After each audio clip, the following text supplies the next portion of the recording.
দীর্ঘ বছরের কোষ্ঠকাঠিন্য, প্রেগনেন্সির কারণে মলাশয়ে চাপ পড়ে আর সেখান থেকেও পাইলস দেখা দেয়। চেয়ারে বসেই কাজ করছেন, তাদের বডি ওয়েটটা সে মলদারেই পড়ে আর সেই ওয়েটের চাপটা মলাশয়েই পড়ে। ট্রিটমেন্টের প্রথম স্টেপটা হচ্ছে যেই কারণে পাইলস হচ্ছে সেই কারণটাকে প্রথমে নিবারণ করা, তারপর ওষুধের কথা আসবে।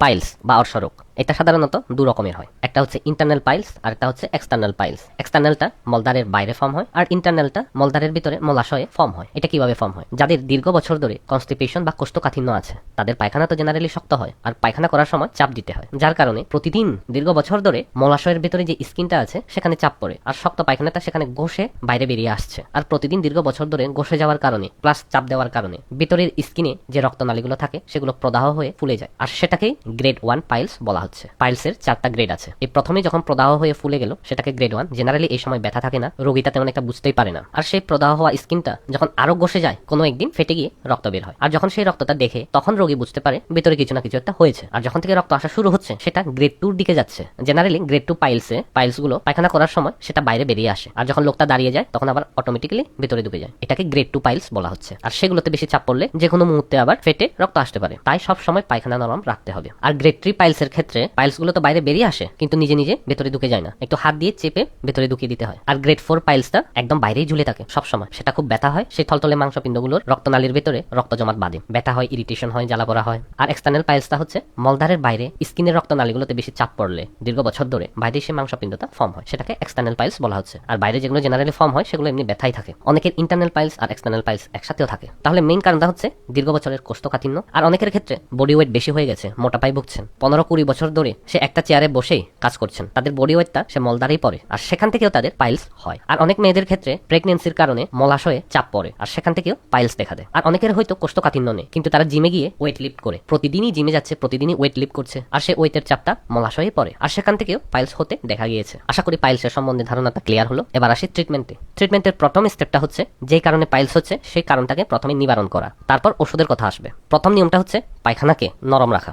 নরম কিভাবে রাখবেন? সকালে আমলকির জুস খেতে হবে 20 থেকে 30 ml 1 কাপ পানির সাথে। এখন ব্যাপারটা হচ্ছে প্রতিদিন আমলকির জুস বানিয়ে খাওয়াটা প্র্যাকটিক্যাল নয়, তাই আমলকিগুলো কেটে রোদ্রে শুকিয়ে গ্রাইন্ডার মেশিনে গ্রাইন্ড করে পাউডার করে নিতে হবে। আর সকালে উঠে 1 চা চামচ 1 কাপ পানিতে মিক্স করে খালি পেটে খেয়ে নিতে হবে। এটা আপনার খাবারের হজমে সাহায্য করবে, সাথে জ্বালা পোড়া, ইরিটেশন যে হয় মলদারে সেগুলো কমে আসবে। আর রাত্রে ডিনার করার 1 ঘন্টা 2 ঘন্টা পর 1 চা চামচ থেকে 2 চা চামচ ইসবগুলের পাউডার নিয়ে 1 গ্লাস পানিতে সঙ্গে সঙ্গে খেয়ে নিতে হবে। ইসবগুলকে রাত্রে ভিজিয়ে রেখেছেন, সকালে খাচ্ছেন বা অনেকক্ষণ ধরে ভিজিয়ে রেখেছেন তারপর খাচ্ছেন, সেটা হবে না। অনেকক্ষণ ধরে ভিজিয়ে রাখলে পায়খানা আবার শক্ত হতে পারে। জাস্ট 1 গ্লাস পানিতে 1 চা চামচ বা 2 চা চামচ, প্রথমে 1 চা চামচ দিয়ে শুরু করবেন। এতে যদি পায়খানা ক্লিয়ার হয় হয়ে গেল, তাতেও যদি হচ্ছে না 2 চা চামচ দিবেন, 5-10 সেকেন্ড মিক্স করে নেবেন, তারপর খেয়ে নেবেন। এই দুটো জিনিস আপনার খাদ্যনালীটা মলদার পর্যন্ত সুস্থ রাখতে সাহায্য করবে। আর সাথে সেই খাবারগুলো খেতে পারবেন না যে খাবারগুলো পায়খানা শক্ত করায়, যেমন রেড মিট। খুব যদি খেতে ইচ্ছে হয় মাঝে মাঝে অল্প করে খাবেন। অনেকদিন পরে খাচ্ছেন বলে বেশি করে খাবেন সেটা চলবে না। অতিরিক্ত ঝাল স্পাইসি খাবার বন্ধ করে দিতে হবে, খাবারটা হালকা রাখতে হবে। বাইরের জাঙ্ক ফুড ফাস্টফুড বন্ধ করে দিতে হবে।